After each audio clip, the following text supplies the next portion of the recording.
I'm Odette Sterling, 52, and for the last 10 years I have served as the senior judge of the Superior Court's Criminal Division, holding the power to strip a man of his freedom with the strike of a wooden gavel.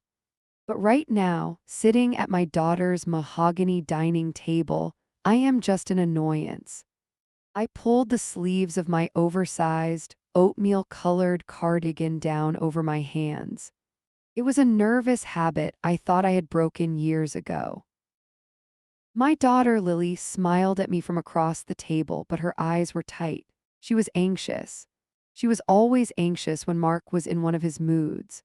My son-in-law sat at the head of the table, swirling a glass of expensive Cabernet as if he were waiting for a camera crew to capture his good side. He didn't offer me any. He never did. So, Mark said, his voice booming with the unearned confidence of a man who had never been told no in his life. How was life in the dungeon today, Odette? Chuckled at his own joke. He called the courthouse the dungeon. He thought I was a clerk. He thought I spent my days filing paperwork and fetching coffee for the real professionals. I had never corrected him. At first, it was because I cherished my privacy. Later, it was because I wanted to see exactly who he was when he thought no one of consequence was watching. It was busy, I said softly, reaching for the water pitcher. Busy, he mocked, rolling his eyes toward the ceiling. Busy alphabetizing. Or did the scanner jam again? Lily cleared her throat. Mark, please, she whispered. He slammed his glass down. The sound echoed like a gunshot in the quiet dining room. My heart hammered against my ribs, not from fear but from a sudden, sharp spike of adrenaline. It was the same feeling I got when a defendant lunged at the bailiff. Don't Mark please me, Lily, he snapped, turning his cold gaze on her. I've had a hell of a week closing the Anderson deal. I come home, I want to relax, and instead I have to pretend to be interested in the riveting world of municipal filing. He looked at me then, his eyes sweeping over my thrifted sweater and my bare face. I saw the disgust there. It wasn't subtle. You know, Odette, he said, leaning forward, his elbows resting on the table. You really are a drain on the vibe here. My hand froze on the handle of the water pitcher. I looked him dead in the eye. Excuse me, I asked. My voice was low. It was the voice I used when I overruled an objection. For a second, just a split second, he flickered. He sensed the steel beneath the wool, but his arrogance was too thick, too all-consuming. I said you're a drain, he repeated, louder this time, regaining his bluster. Lily and I are moving up in the world. We have social circles to maintain. And honestly, having you park that rusted-out Civic in my driveway is embarrassing. It looks like the help has arrived. I slowly retracted my hand from the pitcher. I placed my hands in my lap. I squeezed my fingers together until the knuckles turned white. I wanted to tell him. I wanted to tell him that the rusted-out Civic was parked in a reserved spot labeled Honorable Justice Sterling every single morning. I wanted to tell him that the district attorney stood up when I entered the room. I wanted to tell him that the Anderson deal he was so proud of was a fraction of the financial settlements I adjudicated before lunch, but I stayed silent. I can park on the street next time, I said evenly. Mark laughed, a harsh barking sound. Yeah, do that, or better yet, take the bus. That's more your speed, isn't it? Public transit for public servants. He took a large swig of wine, wiping his mouth with the back of his hand. I don't know why you don't just retire, he muttered, cutting into his steak with aggressive strokes. It's not like you're making any real money. I probably spend more on golf fees than you make in a year. Lily looked down at her plate, her face burning red. Mom helps us, Mark, she said quietly. She helps with the baby on weekends. Free babysitting is the least she can do, he spat back, chewing with his mouth open. Considering she has zero retirement plan. Who do you think is going to have to pay for her nursing home, Lily? Us, me. My bonus is going to end up paying for her nappies because she lacked the ambition to get a real career. The insult landed squarely in the center of my chest. I felt a physical heat rise up my neck. Ambition. He was talking to me about ambition. I had graduated top of my class at Yale Law. I had prosecuted the city's most notorious organized crime syndicates in my 30s. I had survived death threats, political pressure, and the grueling isolation of the bench. I was a pillar of the judicial system. And this man, this boy in a tailored suit, thought I was a charity case. I took a breath, in through the nose, out through the mouth, judicial temperament. I won't be a burden to you, Mark, I said. I have my affairs in order, he scoffed. Sure you do. A jar of pennies under the mattress doesn't count as a 401k, Odette. He pointed his steak knife at me. Just try to look a little less pathetic next time we have guests, okay? If you're going to be around, try not to look like you just wandered out of a soup kitchen. I looked at the knife, then I looked at his face. I memorized the sneer. I memorized the glaze of alcohol in his eyes. I memorized the way he made my daughter shrink into her chair. Understood, I said. I wasn't agreeing with him. I was accepting the evidence. I was marking the exhibit. He didn't know it yet, but court was in session. And the judgment was going to be severe. Good, he said, turning back to his food, dismissing me entirely. Now pass the salt and try not to spill it. I passed the salt. My hand was steady. My pulse was slow. He had no idea that the woman passing him the shaker had the power to sign a warrant for his arrest. And looking at the greed and recklessness in his eyes, I had a sinking feeling that sooner or later, that was exactly what was going to happen. I just didn't realize how soon. I'm Odette Sterling, 52. And despite being a senior superior court judge capable of sentencing dangerous criminals to life in prison, tonight I am eating my dinner on a folding stool next to a garbage can. The house smelled of truffle oil and roasted rosemary, a thick, expensive scent that filled the hallway. I had spent the last hour helping my daughter, Lily, arrange the flowers. I had polished the silver until my own distorted reflection stared back at me from the knives. I had done everything a supportive mother does. But when the doorbell rang, signaling the arrival of the associates, the dynamic shifted instantly. Mark descended the stairs like a king surveying his kingdom. He was wearing a bespoke navy suit that probably cost more than my first car. He stopped at the bottom of the stairs, blocking my path to the dining room. He looked me up and down. His lip curled. It was a micro-expression, gone in an instant, but I had spent 20 years reading the faces of liars on the witness stand. I saw it. Odette, he said, his voice smooth but firm like he was reprimanding a child. We need to make an adjustment to the seating chart. I paused, holding a stack of linen napkins I had just folded. Oh, I asked. Did you invite an extra guest? No, he said, stepping closer, invading my personal space. It's about the aesthetic. He gestured vaguely at my outfit. I was wearing a simple gray skirt and a white blouse. It was clean, it was respectable, but to Mark it was a costume of failure.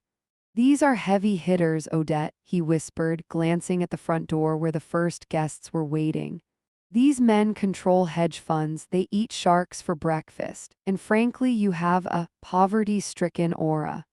The words hit me like a slap, my breath hitched in my throat. Excuse me.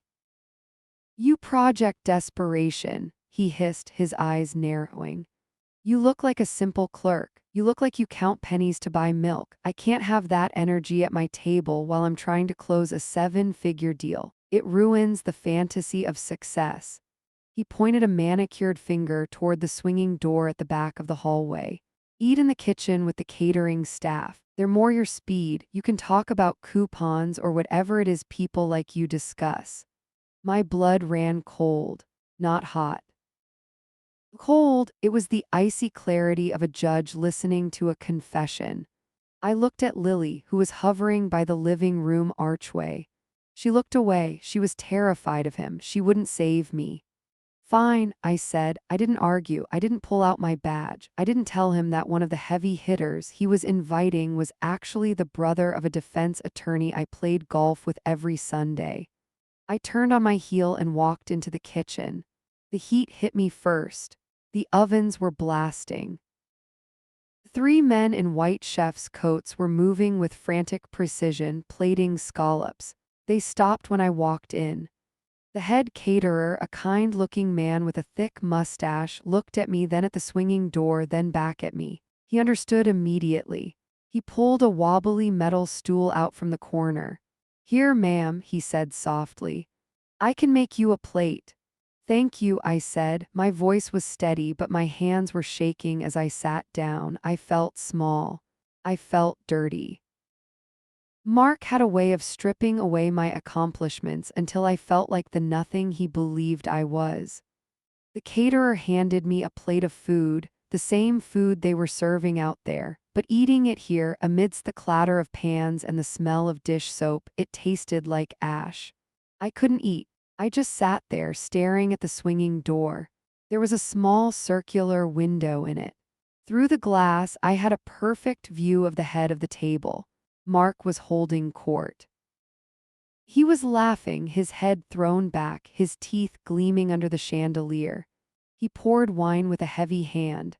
The men around him were loud, boisterous, wearing watches the size of hockey pucks. I strained to hear. The acoustics of the house carried their voices right into the kitchen. "So Mark," one of the men boomed. "Who was the woman in the gray skirt I saw earlier, the housekeeper?" I watched Mark swirl his wine. He smirked. "Basically," Mark said, "that's my mother-in-law, Odette. Does she live here?" "Unfortunately," Mark chuckled. "She's a clerk down at the municipal court, files papers, stamps forms, you know the type, barely understands the world of high finance." My grip tightened on the edge of the metal stool. The metal bit into my palm. "A clerk?" another man asked, sounding bored. "Must be dull." "Oh, it's tragic," Mark continued, leaning in as if sharing a conspiracy. "She thinks a mutual fund is a charity. I try to explain leverage to her, and her eyes just glaze over. She's simple-minded, really. But hey, someone has to file the paperwork for the people who actually matter, right?" The table erupted in laughter. Mark basked in it. He looked proud of his cruelty. He was using my supposed mediocrity to elevate his own status. By painting me as a failure, he made himself look like a benevolent savior for housing me. I felt my face burn. It was a physiological reaction I couldn't control. The heat started at my collarbone and crept up to my hairline. Humiliation is a physical thing. It makes your skin prickle. It makes your stomach turn. I sat there, a senior superior court judge, a woman who had stared down cartel bosses and serial killers, and I let this mediocre man reduce me to a punchline. The head caterer placed a glass of water next to me. He didn't say anything. He just gave me a look of profound pity. That hurt worse than the laughter. I didn't want pity. I wanted justice. I looked back through the window. Mark was toasting now. "To the Anderson acquisition," he shouted, "and to knowing how to bend the rules without breaking them." The men clinked glasses. "Hear, hear," I narrowed my eyes. "Bend the rules without breaking them." I watched the way Mark's eyes darted around the room, even as he laughed. I watched the way he sweated despite the air conditioning. That wasn't the behavior of a confident tycoon. That was the behavior of a man walking a tightrope in a hurricane. He thought he was untouchable at the head of that mahogany table. He thought placing me in the kitchen silenced me. He didn't realize that the kitchen is where the witnesses are. He didn't realize that by removing me from the table, he had turned me into the ultimate observer. I took a sip of the water. It was cool and clean. The burning in my face began to subside, replaced by a cold, hard resolve. Let him laugh. Let him build his pedestal higher and higher. Let him think I am simple. A simple woman is harmless. But a judge is patient. And as I watched him refill his glass, his hand shaking ever so slightly, I knew one thing for certain. The higher he climbed, the longer the fall would be. And I would be there to sign the verdict. I'm Odette Sterling, 52, and while I possess a personal net worth that would make my son-in-law swallow his tongue, I am currently sitting on his beige microfiber sofa holding a cardboard box that smells like a wet basement. It was my birthday. I hadn't expected a party, I hadn't expected a cake, but I certainly hadn't expected this. Mark stood in the center of the living room, rocking back and forth on his heels, a self-satisfied grin plastered across his face. Go on, he urged, gesturing to the box on my lap. Open it. Lily and I wanted to get you something practical. I looked at Lily. She was sitting in the armchair, studying the pattern on the rug. She wouldn't meet my eyes. Her fingers were twisting her wedding ring round and round, a nervous tic she'd had since childhood. That was my first warning. If Lily couldn't look at me, something cruel was coming. I pulled open the flaps of the box. The smell hit me instantly. It was the scent of stale mothballs and unwashed fabric. I reached inside. My hand brushed against something scratchy and synthetic. I pulled it out. It was a shapeless, oversized polyester tunic in a jarring shade of mustard yellow. There was a distinct, dark grease stain on the left lapel. I froze. I dropped the fabric back into the box as if it had burned me. Clothes? I asked, keeping my voice neutral. Not just clothes, Mark said, chuckling. A wardrobe refresh. I picked them up at a yard sale down in the valley. Got the whole box for $5. He said the price like it was a victory, like he was teaching me a lesson in economics. You know, Odette, he continued, walking over to the sidebar to pour himself. At your age and with your financial situation, you can't be too picky. Fashion is for people who can afford it.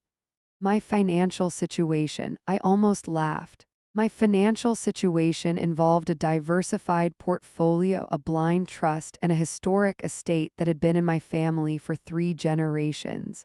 But Mark didn't see that. He saw my simple clothes. He saw the fact that I drove a 10-year-old Volvo because I liked the safety rating. He saw what he wanted to see, a burden. There are some good wool sweaters in there, too, he added, taking a sip of his bourbon. Might have a few holes, but they'll keep you warm. You know how cold old people get. I looked down at the box of rags. This wasn't a gift. This was a message. He was telling me exactly what he thought I was worth. $5, stained polyester, cast-offs. Thank you, Mark, I said. I didn't infuse the words with warmth. I said them with the flat, administrative tone I used when accepting a plea deal I knew was garbage. But I have plenty of clothes. For now, he corrected quickly. But we have to think about the future, Odette, the near future.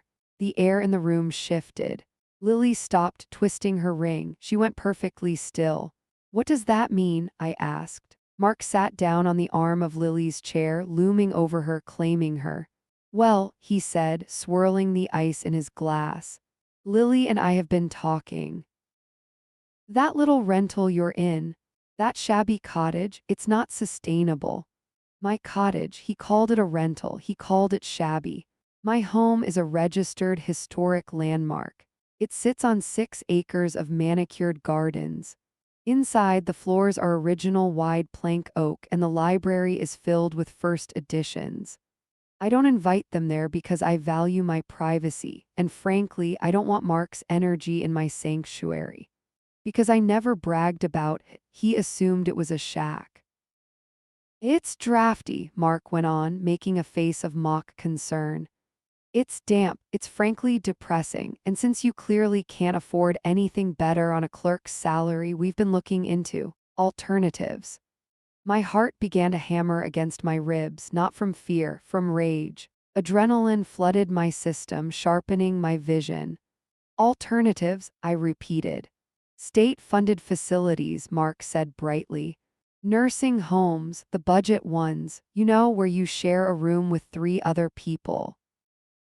You won't need fancy clothes there, you'll need durable things, things that can handle industrial washing machines, hence the box. He pointed his glass at the pile of rags on my lap. I'm just trying to get you ready, Odette. You need to start dressing for the life you're actually going to have, not the one you wish you had. I looked at Lily. Lily, I whispered. Is this true? You want to put me in a home? Lily finally looked up. Her eyes were wet. She looked terrified. Mark thinks. Mark says it's for the best, Mom, she stammered. He says the cottage is unsafe. It's a dump, Lily, Mark interrupted, his voice hardening. Call it what it is. Your mother lives in squalor. She's one step away from being a bag lady. I'm doing her a favor. I looked from my daughter's tear-stained face to Mark's arrogant sneer. He really believed it. He believed he was the king of the world, benevolently managing the decline of a peasant. He had no idea that the shabby cottage was worth more than this entire subdivision. He had no idea that the clerk he was mocking could buy and sell him before breakfast. He was planning to lock me away in a state facility so he wouldn't have to look at me anymore. I stood up. I kept the box in my hands. It was heavy, awkward, and smelled terrible, but I held it like it was precious. I see, I said. My voice was calm. It was the calm before the gavel strikes. I appreciate the foresight, Mark. It's good to know exactly where I stand. Bottom of the totem pole, Odette, Mark laughed, draining his drink. But don't worry, we'll find a place that takes Medicaid. Just try not to lose those sweaters. I'm not buying you any more. I walked to the door. I didn't say goodbye to Lily. I couldn't. If I looked at her, I would break, and I needed to be made of iron right now. I walked out to my car, the sensible Volvo he despised. I placed the box of rags on the passenger seat. I sat behind the wheel and gripped the leather until my knuckles turned white. I stared at the box. This was Exhibit B, the rags, the insult, the threat of incarceration in a substandard facility.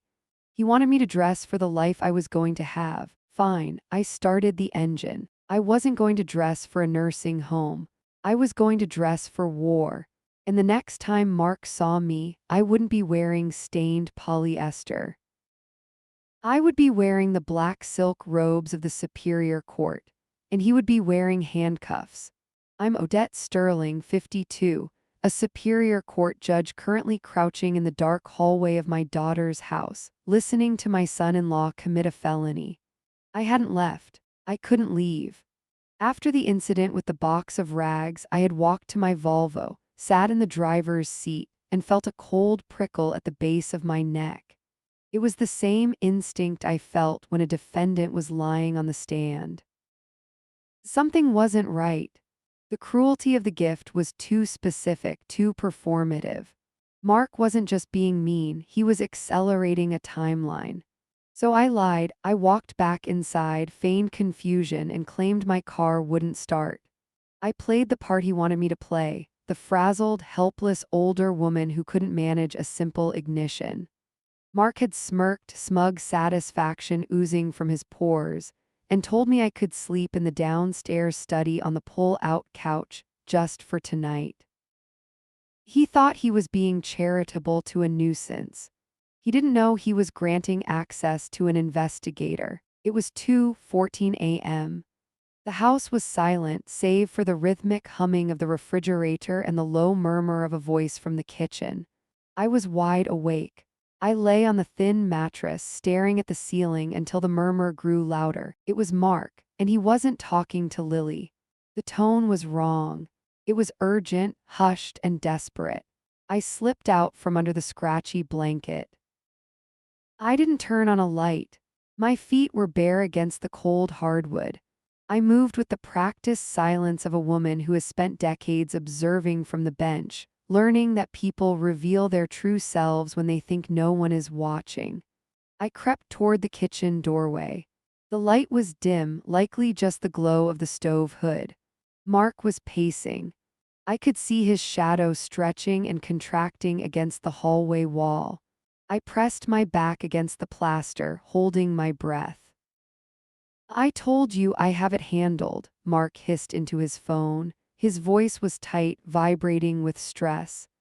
"No, don't you dare come to the house. Lily is here. Her mother is here." A pause. I heard the distinct sound of glass hitting the granite countertop. He was drinking again. "Look, Tony, I know what I owe. 50 grand is nothing. I can cover it. I just need a little more time." My stomach turned over. $50,000, gambling debts. I had seen dozens of cases start exactly like this. Desperate men making desperate bets, digging holes they couldn't climb out of without pulling someone else in to bury them. "I have the asset," Mark said, his voice dropping lower. I leaned in, my ear inches from the doorframe. "The old lady, my mother-in-law, she has a property upstate, a historic thing, 6 acres. He was talking about my home. He was talking about my sanctuary. "No, she's not going to sell it," Mark scoffed. "She's senile, Tony. She's losing her marbles. She thinks it's a palace, but she can't even afford heat." The lie tasted bitter in the air. "I'm getting power of attorney," he continued. My blood ran cold. Power of attorney. That was the key to the kingdom. If he had that, he could dismantle my entire life with a signature. "She won't sign it voluntarily," Mark admitted, and I heard a cruel, wet chuckle. "But she doesn't have to know she signed it. I've been practicing her signature. It's shaky. Easy to replicate. I'll slip the papers in with some medical forms for the facility." I clamped a hand over my mouth to stifle a gasp. Forgery, fraud, premeditated theft. He wasn't just a bad son-in-law, he was a predator. He was planning to trick me into signing away my autonomy or worse, forge my name outright. "Yeah, the facility," Mark said. "State-run place. It's a dump, but it's secure. Once she's in there, she's a ward of the system. Nobody listens to the crazy lady in room 4B screaming about her stolen house. By the time anyone checks, the property will be sold, you'll have your money, and I'll have the rest." He took a loud gulp of his drink. "I'll have her locked away before the month is over, Tony. Guaranteed. She's sleeping in the next room right now, completely clueless. She's practically a vegetable." My heart thudded against my ribs like a trapped bird. The physical reaction was intense, nausea, shaking hands, a ringing in my ears. But my mind? My mind was crystal clear. It was the clarity of the courtroom. I was no longer Odette, the mother-in-law. I was the Honorable Judge Sterling. And I had just heard a confession. He thought I was a vegetable. He thought I was a bag lady he could dispose of to cover his blackjack losses. He had no idea that the senile woman in the next room knew the specific penal codes for every crime he had just articulated. Elder abuse, wire fraud, forgery of a legal instrument, conspiracy. "Just give me 2 weeks," Mark pleaded. "I'll have the deed transferred. The market is hot. I can flip that land for 300 grand easy. It solves everything." He paused again. Lily won't do anything. She's soft. She believes whatever I tell her." I told her the old bat is a danger to herself. "Lily will sign the commitment papers herself if I push hard enough." That broke me, not into tears but into steel. He was weaponizing my daughter's love and fear against me. He was going to use Lily to incarcerate me. I wanted to storm into that kitchen. I wanted to scream. I wanted to grab him by the collar and tell him exactly who I was and how many years he was going to spend in a federal prison. But I didn't. A judge does not act on emotion. A judge waits for the evidence to be irrefutable. A judge waits until the trap is fully set. I slowly, agonizingly stepped backward. One step, two steps, I retreated into the shadows of the study. I lay back down on the pull-out couch. I pulled the thin blanket up to my chin. My heart was still racing, but my breathing was controlled. I stared at the dark ceiling. He wanted a war. He wanted to play games with legal documents. He had just challenged a grandmaster to a game of chess, and he didn't even know the board was set. Let him forge the signature. Let him file the papers. Let him bring his case to the court. Because when he walks into that courtroom to finalize his theft, he won't find a senile old woman cowering in the gallery. He will find me on the bench, holding the gavel. I closed my eyes, and for the first time that night I smiled. The month wasn't over yet, Mark, not by a long shot. I'm Odette Sterling, 52, a Superior Court judge, and I am currently watching my son-in-law's arrogance disintegrate in high definition while I sip lukewarm Earl Grey tea. It had been 14 days since the night I hid in the shadows and heard Mark confess to his gambling debts. 14 days of playing the role of the doddering mother-in-law. 14 days of biting my tongue so hard I tasted copper. I had spent every waking moment gathering information, noting the times he left the house and listening to his hushed, frantic phone calls. But I didn't need to do much investigating today. The investigation had come to us. I sat in the wingback chair in the corner of the living room, a knitted blanket draped over my legs like a costume. On the massive flat-screen TV mounted above the fireplace, a breaking news banner pulsed in urgent red. The anchor's voice was grave. Federal authorities have raided the offices of Sterling Hart Financial, she announced, the name echoing through the silent house. My ears perked up. That was Mark's firm. Sources say the investigation centers on a multi-million-dollar embezzlement scheme targeting senior partners and high-net-worth clients. Several executives are expected to be indicted, including senior portfolio manager Mark D. Reynolds. My stomach gave a lurch of dark satisfaction. Mark D. Reynolds. His name was there, scrolling across the bottom of the screen. He wasn't just a gambler, he was a thief on a corporate scale. Beside me, my daughter Lily let out a strangled sob. She was curled on the sofa, clutching a throw pillow to her chest, her eyes wide with terror. "Mom," she whispered, her voice trembling. "They're saying Mark stole money. That can't be true. He's successful." I looked at her, my heart breaking for her innocence. "Sometimes, darling," I said softly, keeping my voice quavering and unsure, "people aren't who we think they are." Before she could respond, the front door exploded open. It wasn't just opened, it was kicked. The heavy oak slammed against the wall with a violence that shook the picture frames.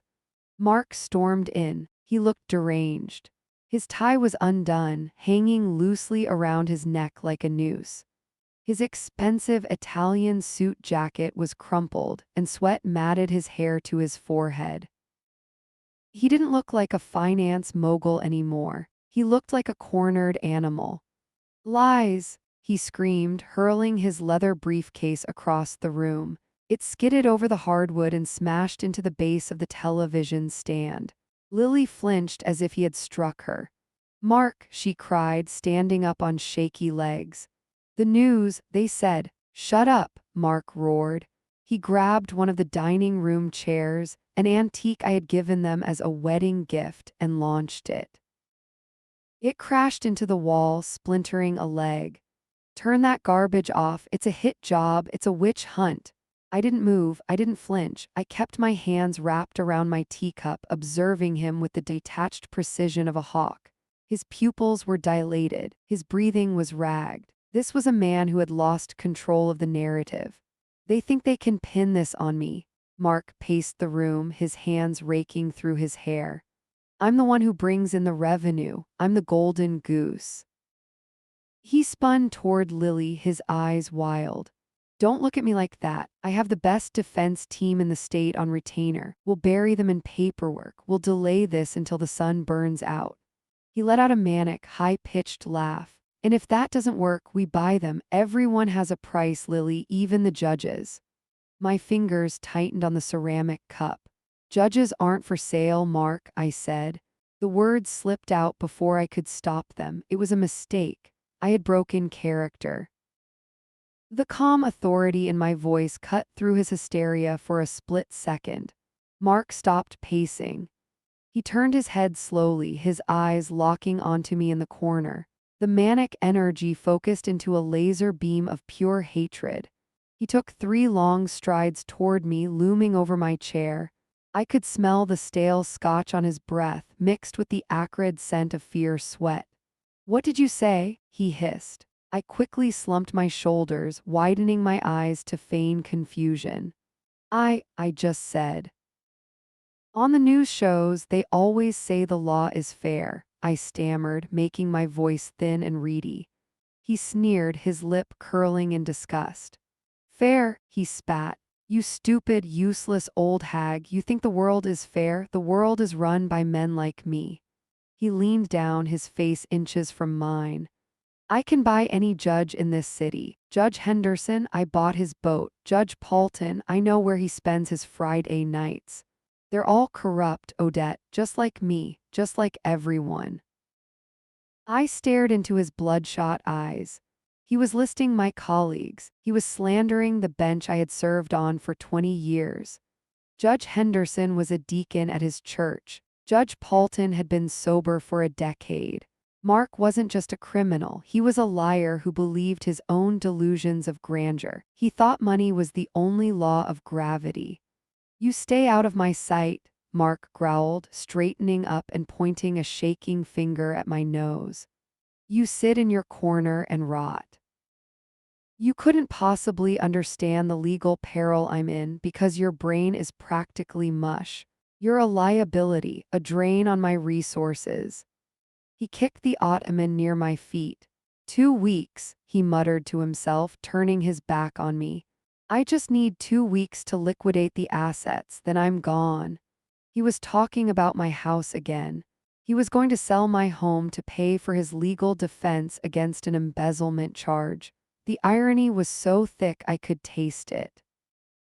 He was going to use the proceeds of one crime to defend himself against another. "Mark, please," Lily begged, reaching for his arm. "You're scaring Mom, you're scaring me." "I'm saving us," he screamed, shaking her off. "I'm going to the study. Do not disturb me. If the police come to the door, you don't answer, you hear me? You don't open that door for anyone unless they have a warrant." He slammed the study door so hard the floorboards vibrated beneath my feet. Silence rushed back into the room, heavy and suffocating. Lily collapsed onto the sofa, burying her face in her hands, sobbing uncontrollably. I set my teacup down on the side table. My hand was steady, rock steady. Mark thought he could buy the judiciary. He thought I was a useless old hag who didn't understand the law. I looked at the closed study door. He had no idea that the hag in the corner had written the sentencing guidelines he was currently facing. He had no idea that the mush in my brain was currently calculating the mandatory minimums for wire fraud, money laundering, and elder abuse. I stood up. I walked over to my daughter and placed a hand on her trembling shoulder. "It's going to be all right, Lily," I said, my voice dropping the wavering tremor I'd been faking for weeks. She looked up, confused by the sudden strength in my tone. "How?" she whispered. "How can it be all right?" "Because," I said, looking at the study door with cold, hard eyes. "Mark is right about one thing. He is going to meet a judge very soon." I didn't tell her that the judge would be me. I didn't tell her that I had already made a call to the district attorney, a former clerk of mine, earlier that morning. I didn't tell her that the warrant Mark was screaming about was already being printed. I just squeezed her shoulder. Mark wanted a battle of wits. He was bringing a checkbook to a gunfight, and I was fully loaded. I'm Odette Sterling, 52, a Superior Court judge, and today is the day I stop playing the victim and start playing executioner. The digital clock on my nightstand read 3:59 a.m. I watched the minute flip to 4:00 a.m. The alarm didn't get a chance to make a sound. My hand was already there, silencing it before the first beep could disturb the silence of the house. I sat up in bed, the sheets pooling around my waist. My heart wasn't racing. It wasn't fluttering with the anxiety that had plagued me for the last 2 weeks of living under Mark's tyranny. It was beating with a slow, terrifyingly steady rhythm. Thump, thump, thump. It was the rhythm of a gavel striking a block. I slipped out of bed, my bare feet making no sound on the plush carpet. Down the hall, I could hear the faint, rhythmic snoring coming from the guest room where Mark had crashed. He was sleeping the sleep of the arrogant. He thought he had won.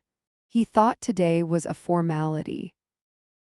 He believed he was walking into a courtroom to finalize an emergency guardianship order that would declare me incompetent and grant him control over my assets. He thought he was going to steal my home with a forged signature and a lawyer he paid off with stolen funds. I walked into my walk-in closet and bypassed the beige cardigans and shapeless slacks I had worn to play the part of the confused old woman. I reached to the back, unzipping a garment bag I had hidden behind my winter coats. The scent of lavender and dry cleaning hit me. I pulled out my finest blouse. It was cream-colored raw silk, severe and elegant. I buttoned it all the way to the collar, feeling the cool fabric settle against my skin like chainmail. I pulled on my tailored black trousers and my heels, not the orthopedic sneakers Mark was used to seeing me shuffle in. I looked in the full-length mirror. The gray-haired, trembling grandmother was gone. Judge Sterling stared back. Her eyes were flint. Her jaw was set in stone. I didn't make coffee. I didn't want anything to soften the edge I felt. I grabbed my keys, the set I kept locked in a biometric safe Mark didn't know existed, and slipped out the side door. The morning air was crisp, biting at my cheeks. My car, a charcoal sedan with tinted windows, was parked down the block in a neighbor's garage I rented for this exact contingency. I slid into the driver's seat. The engine purred to life, a low growl that vibrated through the steering wheel and up my arms. I didn't look back at my house. I would be back soon enough. But when I returned, the locks would be changed. The drive to the courthouse was a blur of streetlights and shadows. I drove with aggressive precision. I merged onto the highway, watching the city's skyline rise up against the pre-dawn indigo sky. This was my city. This was my jurisdiction. Mark thought he ran this town because he moved numbers on a screen. He was a tourist. I was the landlord. I pulled up to the heavy steel gate of the secure judicial parking garage. I rolled down the window and flashed my ID badge. The guard, a man named Henderson who had worked the gate for 15 years, snapped to attention. "Good morning, Your Honor," he said, his voice echoing in the concrete tunnel. "You're here early." "Big day, Henderson," I said, my voice smooth and commanding. "Give him hell, Judge," he nodded, hitting the button to raise the gate. I drove through. The sound of the gate clanging shut behind me was the most satisfying sound I had heard in months. It sounded like a cage closing. I took the private elevator up to the 4th floor. The hallways were empty, polished to a mirror shine, smelling of lemon wax and old paper. I walked past the empty courtrooms, my heels clicking a sharp, staccato beat on the marble. I reached the heavy oak door with the brass plaque, "Chambers of Judge O. Sterling." I unlocked it and stepped inside. It was my sanctuary. My massive mahogany desk sat in the center, piled high with case files. The walls were lined with law books, their spines cracked and worn. I sat down in my leather chair, the springs creaking familiarly beneath me. I opened the top file. It was the docket for today's emergency hearings. There it was, in Ray, the estate of Odette Sterling. Petitioner Mark D. Reynolds. Nature of action, emergency guardianship/competency hearing. Attached to the file were the exhibits Mark had submitted. I flipped through them, my fingers trembling not with fear but with rage. Exhibit A doctor's note from a physician I had never met, diagnosing me with advanced cognitive decline. Exhibit B, a quitclaim deed transferring my property to Sterling Hart Financial for safekeeping, signed with a shaky scrawl that was supposed to be mine. Exhibit C, an affidavit from Mark stating that I was a danger to myself and others. I laughed. It was a dry, harsh sound in the empty room. He had constructed a paper castle of lies. He had perjured himself on federal documents. He had forged a judge's signature. I picked up the evidence of his embezzlement that my contact at the DA's office had couriered over late last night. Bank statements, wire transfers, emails where he explicitly discussed hiding the assets in my name. It was damning. It was a roadmap to prison. I looked at the clock on the wall. 7:30 a.m. Mark would be waking up now. He would be putting on his expensive suit, practicing his sad, concerned face in the mirror. He would be telling Lily to stay home, that he would handle her mother. He had no idea that I wasn't in the guest room. He had no idea that while he was rehearsing his lies, I was memorizing the sentencing guidelines. I stood up and walked to the wardrobe in the corner of my office. I opened the doors. My black judicial robe hung there, shrouded in plastic. I reached out and touched the fabric. It was heavy. It carried the weight of the state, the weight of justice, the weight of every life I had ever altered with a strike of my gavel. I took it off the hanger. I slipped my arms into the wide sleeves. I zipped it up, the collar rising high around my neck. I smoothed the front. I felt 10 feet tall. I felt invincible. I walked back to my desk and picked up the gavel. The wood was cool and smooth in my palm. It wasn't just a tool. It was a weapon, and I had spent my entire life mastering how to swing it. I sat back down, spinning the chair to face the door. I waited. I visualized the moment he would walk through the double doors of Courtroom 4B. I visualized the smirk falling from his face. Come on, Mark. Court is in session. I stood in the narrow antechamber behind the heavy oak door of Courtroom 4B, listening to the hum of the world I was about to destroy. My reflection in the small vanity mirror stared back at me. Gone was the grandmother who spilled tea on her blouse.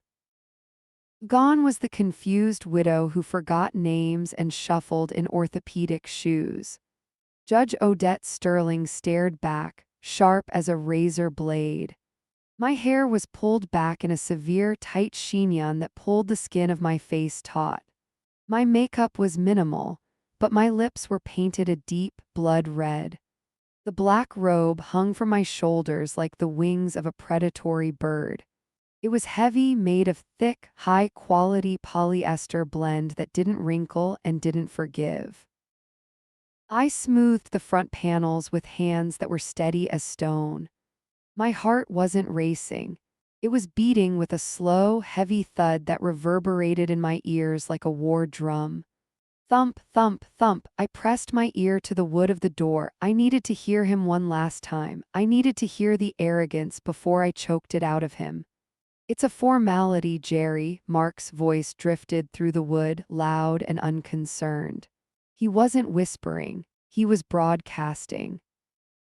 She's probably drooling on her pillow right now.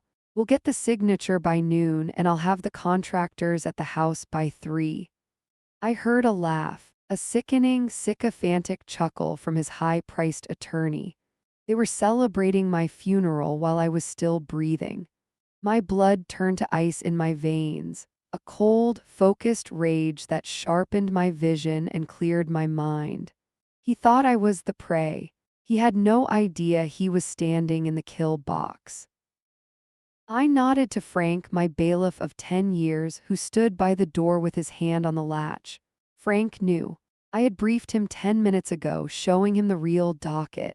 His eyes were wide, a mixture of professional stoicism and barely contained excitement. "Ready to bring the hammer down, Your Honor?" he whispered. "Burn it all down, Frank," I whispered back. He cracked the door. He stepped out into the arena. "All rise," his voice boomed, shaking the dust from the acoustic tiles. Superior Court is now in session. The Honorable Judge Odette Sterling presiding. I waited 3 seconds. 1, 2, 3. I pushed the double doors open. They swung wide with a dramatic, heavy whoosh. I stepped into the light. The air in the courtroom tasted of floor wax and fear. I walked. I didn't shuffle. I didn't limp. I strode with the long, powerful gait of a woman who owns the very ground beneath her feet. My heels struck the marble floor. Clack, clack, clack. The sound was violent in the sudden silence. It sounded like gunshots. I kept my eyes fixed on the bench. I didn't look at the gallery. I didn't look at the court reporter whose jaw had practically unhinged. I ascended the 3 steps to the high seat of judgment. My robes billowed around me, a dark cloud rising. I turned. I stood behind the massive leather chair, and then, finally, I looked down. Mark was standing at the defense table. He was checking his watch, looking bored, looking annoyed that he had to stand for some random judge. His lawyer, Mr. Miller, nudged him. Mark looked up, a scowl forming on his face. "What is?" The words died in his throat. I watched the moment happen in slow motion. I watched his eyes lock onto mine. I watched his brain try to process the impossible data it was receiving. He saw the robes. He saw the gavel. He saw the high bench. And then he saw the face of the senile old woman he had tormented for months. His face went slack. Every ounce of color drained from his skin, leaving him the shade of wet ash. His mouth opened, but no sound came out. He looked like a fish pulled from the water, gasping, drowning in the air. He blinked once hard, as if trying to clear a hallucination. I didn't blink. I stared right through him. I stared at the soul he had sold for a quick buck. His phone slipped from his numb fingers. It hit the table with a loud clatter that made his lawyer jump.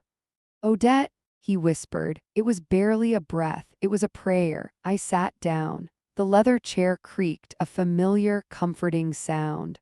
I arranged the files in front of me with deliberate, agonizing slowness. I let him stand there. I let him stew in the impossible reality of his situation. The silence in the room was heavy, suffocating. You could hear the hum of the ventilation system. You could hear the shallow, panicked breathing coming from the defense table. I reached out and picked up the gavel. The wood was cool and smooth against my palm. I wrapped my fingers around the handle. I felt the weight of it. I felt the power of it. I raised it high. Mark flinched. He actually recoiled, raising a hand as if I were going to physically strike him. In a way I was. Bang! I brought it down with all the force of my fury. The sound cracked through the room like a thunderclap. "Be seated," I commanded. My voice was amplified by the microphone, deep and resonant. It wasn't the wavering voice of his mother-in-law. It was the voice of the state. Mark collapsed into his chair. His legs simply gave out. He grabbed the edge of the table, his knuckles white, staring at me with wide, terrified eyes. His lawyer was frantically flipping through papers, looking from me to the docket, sweat beading on his upper lip. "Calling the matter of in re, the estate of Odette Sterling," I said, my tone flat and deadly. I peered over the rim of my reading glasses. "Counsel, state your appearance." "Jonathan Miller," the lawyer squeaked. He cleared his throat, trying to find his voice.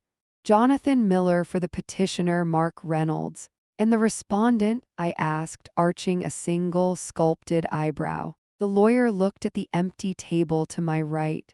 The respondent is not present, Your Honor. We believe she is unable to attend due to her condition." I smiled. It was a cold, razor-thin smile that didn't reach my eyes. "Is that so?" I asked. "Yes, Your Honor," Mark blurted out, standing up without permission. He was desperate. He was trying to spin the narrative, trying to force the world back into the shape he understood. "She's sick. She's confused. She doesn't know where she is. That's why we need the guardianship to protect her." I stared at him. The audacity was breathtaking. He was lying to my face about me while I sat in judgment of him. "Protect her," I repeated, tasting the lie. I picked up the medical evaluation he had forged. I held it up for the court to see. "This document says the respondent has advanced dementia." "Yes," Mark breathed, hope flickering in his eyes. "It says she cannot recognize family members." "Yes, it says she is unfit to manage her own affairs." "Exactly, Your Honor," Mark said, leaning forward. "She's gone. Her mind is mush." I ripped the paper in half. The sound tore through the quiet room. Mark froze. I put the two halves together and ripped them again. And again, I let the confetti rain down onto the polished wood of my bench. "Mr. Reynolds," I said, my voice dropping to a terrifyingly low register. "It appears the respondent has not only found her way to the courthouse, but she has also found her way to the bench." Mark shook his head, a erratic, jerky motion. "No," he whispered. "This isn't legal. You can't. You're the defendant." I stood up. I loomed over him, the black robes spreading out like a storm front. "I am not the defendant, Mark," I thundered. My voice echoed off the walls. "I am the presiding judge of the Superior Court. I am the woman whose house you invaded. I am the useless hag you mocked while eating my food." I pointed the handle of the gavel directly at his chest. "And you are in my courtroom."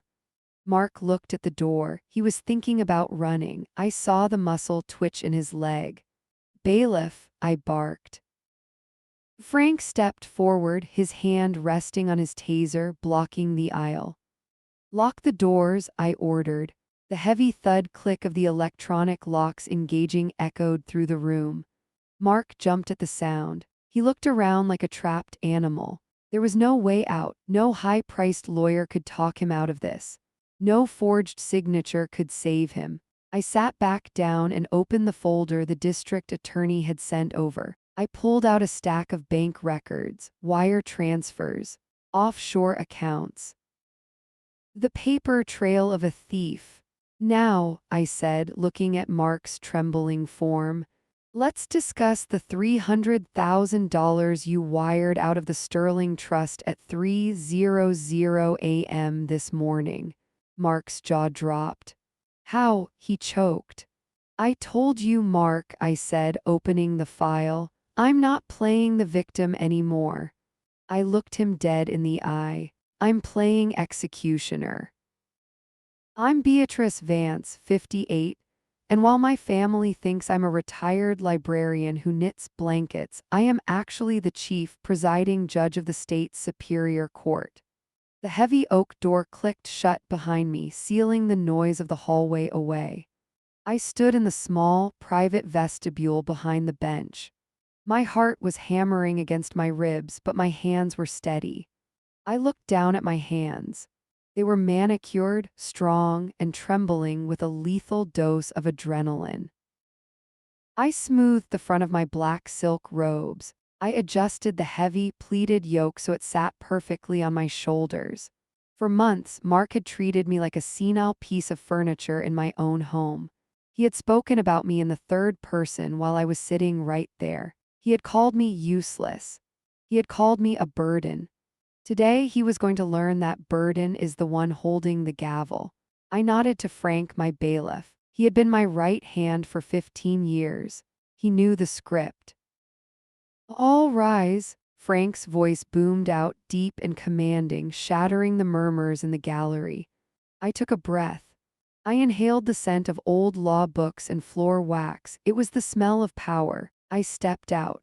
I ascended the 3 steps to the bench with the muscle memory of 3 decades. I didn't look down at the defense table yet. I kept my eyes fixed on the back wall, on the state seal hanging high above. I could feel the eyes of the room on me. The air shifted. There is a specific weight to a courtroom when a judge takes the bench. It is a vacuum of authority. I moved behind the high leather chair. I heard the rustle of suits as people stood. I heard the clearing of throats. I sat down. The chair groaned softly, a familiar greeting. I pulled the microphone closer. I adjusted my reading glasses. And then I looked down. Mark was standing there, looking bored. He was actually checking the cuticles on his fingernails. He was wearing the navy suit I had bought him for Christmas 2 years ago. The audacity radiated off him in waves. He leaned over to his attorney, whispering something with a smirk on his face. Probably a joke about how easy this was going to be. Probably a joke about me. Then he felt the silence stretching out. He felt the weight of my gaze burning a hole through his forehead. He looked up. Time stopped. I watched the signals travel from his optic nerve to his brain. I watched his neural pathways misfire. He blinked, he squinted as if the lighting in the room was playing tricks on him. He saw the silver hair he always mocked. He saw the eyes he claimed were cloudy with dementia. But he also saw the robes. He saw the high perch. He saw the plaque in front of me, the Honorable Beatrice Vance. The blood didn't just drain from his face, it vanished. He turned a sickly, translucent shade of gray like wet concrete. His mouth unhinged. It literally dropped open, his jaw going slack, creating a hollow O of pure, unadulterated shock. His knees buckled slightly, hitting the back of his chair with a dull thud. He gripped the defense table as if the floor had suddenly turned into liquid. He looked at his lawyer. He looked back at me. He shook his head, a tiny, vibrating movement of denial. "Mom," he croaked. The word was small. It was pathetic. It echoed in the silent room like a dropped coin. He tried to stand straighter, but his legs wouldn't cooperate. He pointed a shaking finger at me, violating every protocol of my courtroom. "Mom, what? What are you doing in those clothes?" His voice cracked on the last word, pitching up into a hysterical squeak. "You're supposed to be at the center. You're confused." I didn't blink. I didn't smile. I reached out with my right hand and wrapped my fingers around the handle of my gavel. It felt like an extension of my arm. It felt like judgment. I raised it high. I saw him flinch. I saw him recoil as if I were holding a weapon, and I brought it down. Crack. The sound was deafening. It was a gunshot of wood on wood that made the court reporter jump in her seat. It silenced the ventilation system. It silenced the world. Mark physically jumped, his shoulders jerking up toward his ears. I leaned into the microphone. My voice was not the soft, wavering tone I used when asking him to pass the salt. It was low. It was resonant. It was cold steel wrapped in velvet. "Mr. Reynolds," I said. The amplification made my voice fill every corner of the room, booming down from the ceiling like the voice of God. "In this house, I am not Mom." I paused, letting the words sink into his terrified psyche. I peered over the rim of my glasses, locking my eyes onto his sweating face. "In this room, I am not the woman whose laundry you complain about. I am not the crazy old bat you described in your affidavit." I leaned forward, my robes billowing around me like storm clouds. "I am the Honorable Judge Vance." Mark made a sound like a dying radiator. He looked at his lawyer, begging for help, but his lawyer was staring at me with the bloodless face of a man who realizes his career is over. "But," Mark stammered, I don't understand." "You will address me as Your Honor or Judge Vance," I continued, cutting through his confusion with surgical precision. I tightened my grip on the gavel. "And if you utter the word Mom one more time in my court, I will hold you in contempt so fast your head will spin." I stared him down. "Do I make myself clear?" Mark swallowed. I saw the lump in his throat move. He looked like a child caught stealing from the collection plate. He looked small. Yes, he whispered. I can't hear you, I said, my voice flat. He cleared his throat, his eyes darting around the room, looking for an exit that didn't exist. Yes, Your Honor. Good, I said. I opened the folder in front of me. Inside were the bank records he thought he had buried. Inside were the emails he thought he had deleted. I looked up at him one more time, allowing a ghost of a smile to touch my lips. It wasn't a nice smile. Now that we have established who is actually in charge here, I said, flipping the first page with a deliberate, loud crinkle. Let's discuss the motion regarding my competency. I looked at his lawyer. Counsel, you may want to sit down. You look like you're about to faint. I'm Beatrice Vance, 58, and while my family thinks I'm a retired librarian who knits blankets, I am actually the chief presiding judge of the state superior court. The silence that followed my command to sit down was absolute. It was the kind of silence that usually precedes a natural disaster. Mark slumped into his chair, his navy suit jacket bunching up around his ears. He looked like a deflated balloon. His attorney, a man named Patterson who usually strutted around my courthouse like he owned the building, was frantically shuffling papers.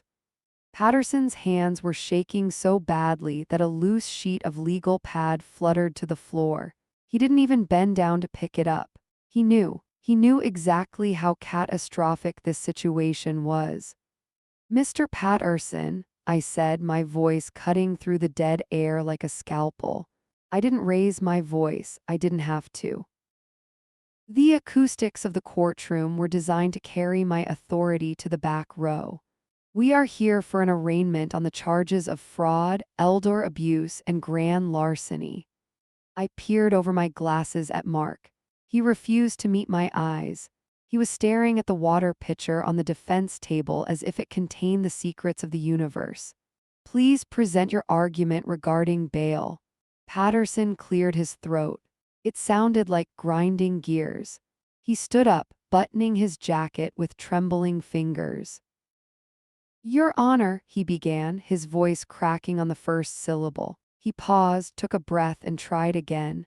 Your Honor, my client, Mr. Reynolds, is a pillar of this community. I raised a single eyebrow.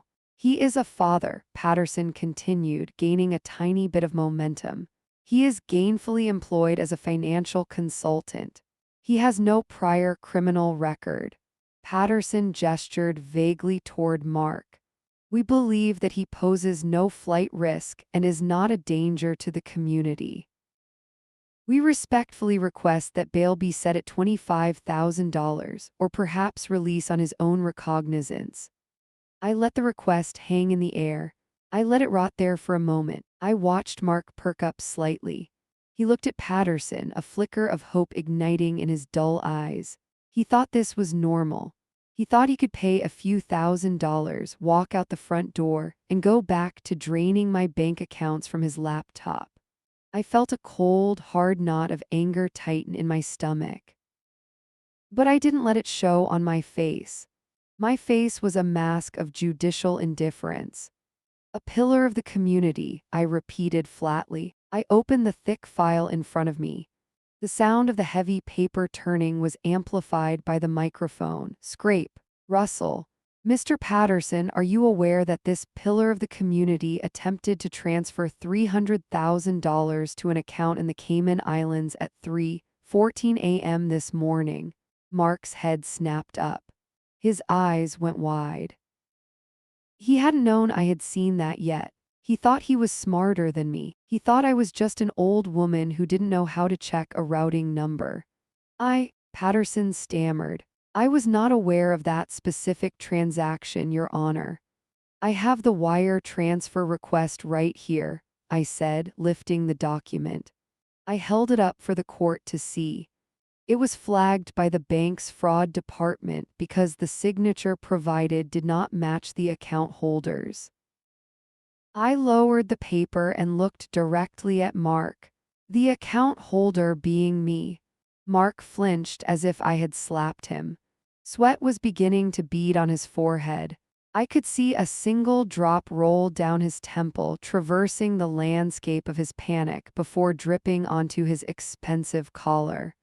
Furthermore, I continued, my voice gaining strength, you argue he is gainfully employed. I flipped another page. According to the affidavits provided by the district attorney, Mr. Reynolds has not held a valid license for financial consulting in 4 years.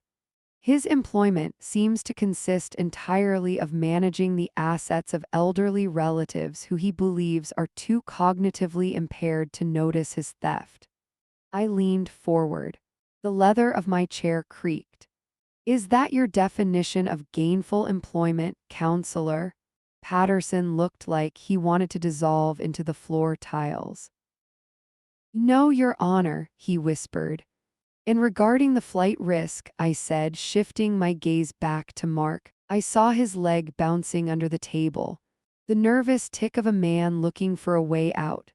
Bailiff, what was found in the defendant's glove compartment when he was apprehended in the parking lot? Frank stepped forward. He held up a clear evidence bag. Inside was a small, dark blue booklet. A passport, Your Honor, Frank boomed. And a printout of a flight itinerary for a one-way trip to Mexico City departing this evening. Mark made a noise in his throat. It was a strangled whimper. He looked at the doors. He looked at the windows. He looked everywhere except at me. He was realizing that the walls were solid. He was realizing that the exits were guarded by men with guns and badges who took their orders from me. So, I said, closing the file with a finality that echoed like a gunshot. We have a defendant with no legal employment, a history of preying on vulnerable family members, and a documented plan to flee the country within the next 6 hours. I picked up my pen. I hovered it over the docket sheet. The request for release on own recognizance is denied. The request for $25,000 bail is laughable. Mark stood up halfway. You can't do this, he shouted. Sit down, Frank barked, his hand dropping to his belt. Mark collapsed back into his chair, shaking uncontrollably. I am a victim here, Mark yelled, his voice hysterical. She's crazy, she's my mother-in-law, she has a vendetta. I stared at him, I didn't blink. I am the law, Mr. Reynolds, I said softly. And you are a fraud. I wrote the number down on the paper. I pressed the pen hard into the page, carving the judgment in ink. Bail is set at $5 million. Mark gasped. It was a wet, sucking sound. $5 million, he choked out. Cash only, I added. No bond, no property collateral. I looked him dead in the eye. You want to leave my courtroom? You pay $5 million cash. Otherwise, you will remain in the custody of the county sheriff until your trial. I don't have that kind of money, Mark screamed. Tears were actually streaming down his face now, real tears of frustration and terror. I can't pay that, you know I can't pay that. Then I suggest you get comfortable, I said. I hear the bologna sandwiches in county jail are quite memorable. I banged the gavel. Crack. Remanded to custody. Next case. I watched as Frank moved in. He pulled Mark out of the chair. He spun him around. I heard the metallic clink-clink of the handcuffs engaging. Mark looked back at me over his shoulder. His eyes were wild, pleading, destroyed. He looked for the woman who used to bake him cookies. He looked for the woman who used to knit blankets, but she wasn't there. Only the judge was there, and she was watching him go down. I'm Beatrice Vance, 58, and today I traded my knitting needles for a gavel to dismantle the man who tried to destroy my family. I didn't go back to my chambers to change. I didn't remove the heavy black robes that billowed around my ankles. I needed him to see them one last time. I needed the fabric to remind him of the crushing weight of the institution he had tried to swindle. I walked down the secure corridor behind the courtroom. The air here was different. It didn't smell like polished wood and justice anymore. It smelled of damp concrete, unwashed bodies, and fear. My heels clicked rhythmically on the linoleum floor. Click, click, click. It was the sound of a clock counting down, and Mark had run out of time. Frank the bailiff stood by the heavy steel door at the end of the hall. He nodded to me, his face grim. "He's in holding cell 2, Your Honor," Frank said quietly. "He's been making a lot of noise." "I imagine he has," I replied, my voice steady. "Open it." The buzzer sounded, a harsh, grinding noise that vibrated in my teeth. Frank pulled the heavy door open and I stepped into the holding area. It was a row of cages, bleak, gray, cold. And there in the second cell, clutching the bars like a trapped rat, was my son-in-law. Mark looked up as I approached. His face was a wreck. His expensive suit was rumpled, the tie yanked loose and hanging askew around his neck like a noose he had tied himself. His eyes were red and swollen. When he saw me, a look of desperate relief washed over him. He thought I was there to save him. He still didn't get it. He rushed to the front of the cell, his knuckles turning white as he gripped the cold steel bars. "Mom," he choked out. "Beatrice, oh thank God." He pressed his face between the bars. "You have to help me. This is insane. $5 million. You have to talk to the judge. I mean, you are the judge. You can fix this." I stopped 3 feet from the bars. Just out of his reach, I stood perfectly still, letting the silence stretch until it was painful. I looked him up and down with the same detachment I would use to inspect a piece of rotten fruit. "Stop talking," I said. My voice was low. It echoed off the concrete walls. Mark's mouth snapped shut. He trembled. "I am not here to fix this, Mark," I said. "I am here to ensure it stays broken." "But the family," he stammered, tears leaking from his eyes again. "Think of Sarah. Think of your daughter." "She needs me," I laughed. It was a dry, humorless sound. "Sarah needs a husband who doesn't try to embezzle her mother's retirement fund," I corrected him. "Sarah needs a partner, not a parasite." I took a step closer. I could smell the sour panic coming off him.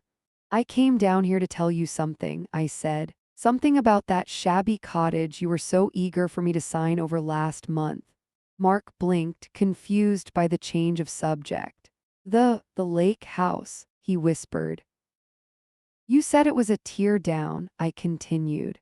"You told Sarah it was a money pit and that I should sign the deed over to you so you could handle the burden of selling it for scraps." I smiled. It was the smile of a wolf who had already eaten. "I had it appraised yesterday, Mark." His eyes flickered. "It sits on 10 acres of protected waterfront in a district that was just rezoned for luxury development." I watched the realization dawn on him. I watched the greed war with the fear in his eyes. "It's worth $4.2 million just for the land." Mark's jaw dropped. He looked like he had been punched in the gut. He had been trying to steal pennies from my bank account while a gold mine sat right under his nose, and his own arrogance had blinded him to it. "4 million," he wheezed. "I'm selling it," I said. "I accepted an offer this morning before I took the bench."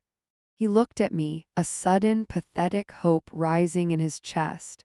Maybe he thought I would use the money for his bail. Maybe he thought he could still get a piece of it. "And every single cent," I said, leaning in so close I could see the broken blood vessels in his eyes, "is going into an irrevocable trust." I paused for effect. I wanted him to hear every syllable. "The beneficiary is Sarah, and the trustee is me. I have drafted the clauses myself, Mark. There is a specific provision that states that no funds from this trust, neither principal nor interest, can be accessed, borrowed against, or transferred to any spouse, partner, or legal associate of the beneficiary." I saw the light go out in his eyes. It was total, absolute darkness. "You will never touch a dime," I whispered.